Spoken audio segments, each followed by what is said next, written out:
Boa tarde, sejam bem-vindos ao meu canal. Este é um canal para divulgar a palavra de Deus e nós vamos meditar aqui na lição 2 do terceiro trimestre de 2020, amém? O título desta lição fala Despertamento Espiritual, um Milagre, amém? Então nós vamos meditar aqui nesse estudo. O textual eu digo isto conhecendo o tempo, que já é hora de despertarmos do sono, porque a nossa salvação está agora mais perto de nós do que quando aceitamos a fé. Verdade prática. O despertamento espiritual é uma consequência da submissão à vontade de Deus. Aí depois vem as leituras diárias, né? Vem a leitura bíblica em classe, que está em Esdras 1, de 1 a 7, Neemias 1, de 1 a 3 e Esdras 1. Nós vamos ver aqui então a introdução. A introdução diz assim: despertamento espiritual emana do próprio Deus. No primeiro ano de Ciro despertou o Senhor, o espírito de Ciro. Esdras 1, 1. Deus despertou Daniel para orar pelo futuro do seu povo. Todavia, não foram as orações de Daniel e nem a sua vida santificada que produziram o despertamento, mas foi o próprio Deus que fez o milagre do despertamento de Ciro. Está lá em Isaías 26, 12. O que nós vemos aqui, queridos? Que Deus, ele desperta-nos para orar, para nós orar, porque nós temos que ter a nossa parte.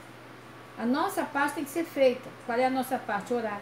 E Daniel foi despertado por Deus, como também o próprio Deus despertou ao Ciro, para que o Ciro fizesse essa obra que vocês vão ver agora aqui, que nós estamos estudando, que o Ciro, nós sabemos que era um rei idólatra, e a idolatria é pecado, Deus usa instrumentos para cooperarem com ele, mas o autor do despertamento é ele mesmo. Por isso, o despertamento é um mistério. As coisas humanas podem ser explicadas, previstas e calculadas, mas a operação do Espírito Santo é diferente. Jesus disse: o vento assopra onde quer, ouves a sua voz, mas não sabes de onde vem e nem para onde vai. Assim é todo aquele que é nascido do Espírito. João 3,18. Nós, na verdade, podemos ver o resultado do despertamento e até mesmo sentir a operação das virtudes do século futuro. Mas, na verdade, nada sabemos e nada entendemos do poder de Deus. Então, a síntese do tópico fala assim: o despertamento espiritual emana de Deus. Por isso, eles usam o instrumento que achar necessário para cooperarem com a sua soberana vontade. Me faz lembrar um versículo que diz assim: Deus usa como quer. Deus usa quem Ele quer, e usa aqueles que não são para confundir os que são. Muitas das vezes as pessoas acham que é alguma coisa, mas a Bíblia também diz assim: aquele que cuida ser alguma coisa, não sendo nada, se engana a si mesmo. Porque nós temos um cargo importante, pode ser uma pessoa que tem um cargo importante na igreja, e se achar que ele é o tal, mas não, ele é uma pessoa que tem que estar submissa, debaixo da vontade de Deus, conforme nós vamos ver a vontade de Deus. O conceito da vontade, quando aplicado a Deus na teologia e na Bíblia, nem sempre tem a mesma conotação. Ele pode denotar toda a sua natureza moral, incluindo seus atributos. A faculdade de autodeterminação, Salmo 115, 3. Um plano pré-determinado, como no caso de um decreto, Efésios 1, de 9 a 10. O poder para cumprir seus planos e propósitos. Só Deus tem poder, Nós sabemos, para cumprir todos os seus propósitos. Deus tem um propósito para cada situação. Em cada momento da nossa vida, nós temos que procurar entender a vontade de Deus. Isso me faz lembrar de uma cena, quando eu orei por uma pessoa que tinha perdido um filho. E eu falei: olha, foi a vontade de Deus. E ele disse: eu não aceito. E me deixou assim de lado, e saiu para lá. Não aceito, quer dizer, ele disse que não aceitava a vontade de Deus, mas a vontade de Deus foi feita. Deus levou aquela criança. Naquele momento, talvez o desespero, né, a tristeza de perder o filho, fez ele falar aqui. Mas é importante sabermos que a vontade de Deus se cumpre na face da terra. As finalidades do despertamento. Por que Deus desperta o povo? A restauração nacional de Israel, que aconteceu, a restauração espiritual de Israel aconteceu, tudo através do despertamento espiritual. O Espírito Santo é sempre intolerante com o pecado. O Espírito Santo convenceu Saulo de que havia pecado contra a pessoa de Jesus.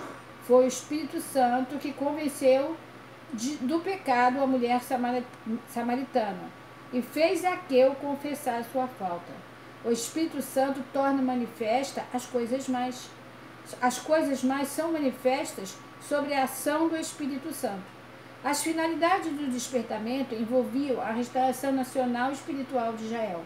A primeira restaurou a pátria e a segunda restaurou o homem da idolatria dos deuses pagãos do exílio.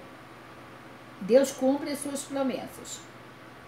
Terceiro tópico, a fidelidade de Deus em suas promessas.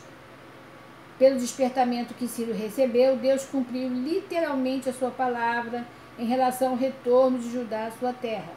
Deus renova as suas promessas de bênção. Em cada despertamento, Deus vivifica e renova as suas promessas de bênçãos ao seu povo.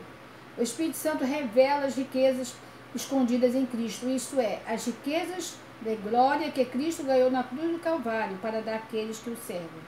Amém? Deus renova a fé dos abatidos. Pelo despertamento, Deus cria um ambiente de fé, de expectativa e de oração. O despertamento nasceu da oração e só poderá prosseguir se a chama da oração continuar acesa. No Antigo Testamento, o fogo do altar de incenso não se podia deixar de apagar. Do mesmo modo, Deus quer que o fogo do Espírito Santo não se apague em nossos corações, mas que continue aceso, hoje como no dia de Pentecostes. Todavia, isso só se pode conseguir através da oração incessante de cada um de nós. Deus é fiel em cumprir suas promessas dadas ao seu povo. Além de vivificar e renovar suas promessas, ele também renova a fé dos que estão abatidos. Me lembrei agora de Jeremias, quando ele diz que Deus, lá no livro de Jeremias está escrito, Deus vela sobre a sua palavra para cumprir. Se Deus falou que vai fazer, ele vai fazer. Mas ele pode fazer daqui a 30 anos, daqui a 20 anos, quando ele quiser. É a vontade dele, né? Então não é a nossa. A gente quer que Deus faça logo. Não, Deus tem que fazer logo. Me lembro de uma irmã que foi revelada a ela que Deus ia dar uma outra casa. O que ela fez? Ela começou a agir, né? Começou a agir, induziu o marido a vender a casa e comprou uma outra. Nessa casa ela sofreu muito, o marido se separou dela, foi uma confusão. Por quê? Porque ela não esperou o tempo de Deus. Ela não esperou a vontade de Deus. A vontade de Deus não quer dizer que já vai acontecer agora. Quando às vezes você entrega uma revelação para alguém, a pessoa, mas não aconteceu nada comigo. Mas às vezes Deus está mostrando algo para se cumprir depois. Uma certa vez Deus me deu uma revelação, nós estávamos no ensaio do conjunto, das irmãs, e eu falei para uma irmã, Deus está me revelando, eu vi a irmã chorando muito. Não, mas eu estou tão bem, irmã. Ela falou assim como quem diz, a irmã está querendo me jogar coisa que... Eu falei, não, irmã, mas às vezes eu tive aquela calma para explicar. Deus revela algo que pode vir a acontecer. Então nós vamos orar pela irmã para que Deus dê vitória. E tá bom. Eu vi que ela se exaltou, mas eu fiquei calma e expliquei para ela. Não demorou um mês. Ela descobriu um câncer e eu fiquei sabendo que ela já era cega. Cega mesmo, não enxergava. E a irmã dela tinha morrido de câncer. E essa mesma irmã veio morrer de câncer também. Porque ela descobriu um câncer e ela chorava muito. Eu não vi ela chorando na visão. Então, às vezes a pessoa acha que, não, mas eu estou vivendo um momento maravilhoso. Mas às vezes as revelações de Deus são para nos ajudar, para que nós busquemos a face do Senhor, não para que nós venhamos nos exaltar. Vamos buscar a face de Deus, vamos crer nas promessas de Deus, né? Nós vemos que a Flor de Lis há pouco tempo não creu naquela palavra daquela profeta que chegou até ela, falando sobre as coisas que iam acontecer. Ela ficou revoltada e desfez da profeta de Deus. falou que era uma mulher sem eira nem beira. E tudo que aconteceu a ela que sobreveio foi justamente o que aquela profeta falou. Então precisamos ter esse cuidado, porque as promessas de Deus se cumprem, né? Tanto se for para juízo, quanto se for para vitória, como foi com Israel, né? Que foi a restauração nacional de Israel, né? A restauração do povo de Deus, né? E ele usou quem? Usou quem quis. Usou o rei Ciro, um rei idólatra, né? Deus faz como quer ou não faz? Deus é maravilhoso, queridos. Vamos confiar nas promessas de Deus? Se você não confia, passe a confiar, passe a crer. Entrega o teu caminho ao Senhor. Confia nele, que ele tudo fará. Porque só ele pode mudar a tua vida. Só ele pode mudar, transformar uma situação difícil. Só ele pode dar vitória. Amém? Fica com esta palavra. Que Deus abençoe ricamente você nessa tarde, toda a sua família. Amém? Deus abençoe.